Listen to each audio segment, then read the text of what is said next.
Now, I know what you're probably thinking. You're thinking, Michael, you're guaranteeing my hips are going to be open at impact, but every single time I try this, they are dead square. I can demonstrate it. I can get my hips open in a demonstration, but when I go to swing, my hips stall out. Maybe I stand up a little bit, they stay dead square, and the hips don't fully rotate until well after impact. You're telling me you've tried a million things. Well, I am literally guaranteeing if you execute 3 very simple checkpoints, your hips will be open at impact, guaranteed. So what those checkpoints are, we're going to dive right into this, is we have 2 checkpoints with our legs, 1 checkpoint with our hands.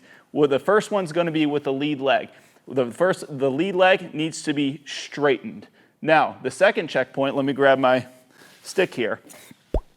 We're going to mark the middle of our stance. If you're doing this at home, use an alignment stick or use a club. Anything to mark the very middle of your stance. We're going to have the lead leg straightened, which is going to push the hip open and back. And we're going to make sure that the right knee, our back knee, is going to be past the middle of our stance.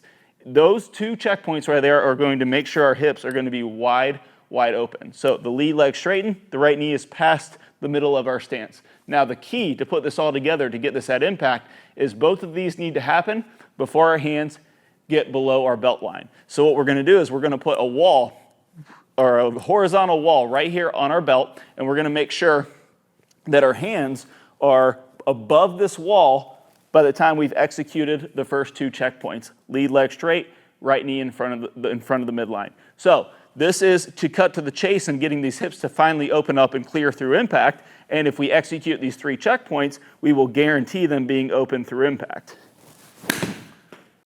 So we can see there my hips were wide open at impact. Now it's a little over exaggerated, but that's what we need to do to start getting a big move like this in our swing, is we need to overdo it a little bit, and we need very feasible, very tangible things that we can concentrate on to execute at this. And I'm saying, I guarantee you, if your lead leg is straight, your back knee is past your midline, before your hands get below your belt, your hips will have to be open at impact. Now that's the lower half.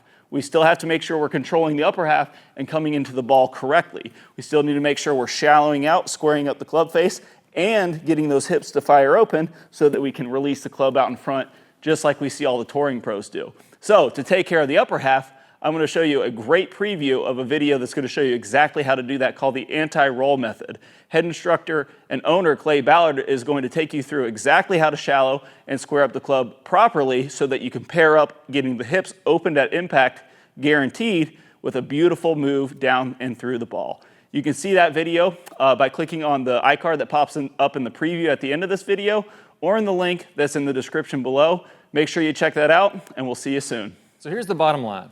If you've been taught to roll the club in the early downswing, that causes the shaft to get steep. And that steep club causes all your problems. It causes you to hit it way behind the big hitters and way inconsistent with your quality of strike. So you're in the tall grass and the trees and the hazards all day long. Now the great news is this. There's really only 2 pieces that you need to know to fix all these problems. The first one is we need to learn the proper way to square up the club face. Instead of rolling the forearms and getting steep, there's another way that the pros do this. Once you learn this right way to square up the club face, then you can shallow out from the inside and everything starts to fit together. Now I'm going to teach you this right now in what I call the anti-roll method. You may also hear this called the motorcycle move or the tour twist, but let's walk through exactly how to do that. Now what I want you to do is go ahead and go kind of in the last parallel in the downswing. So here I want my hips to go ahead and be opening up. I want my club to be parallel with the ground, and I want my hands to be in front of my right thigh.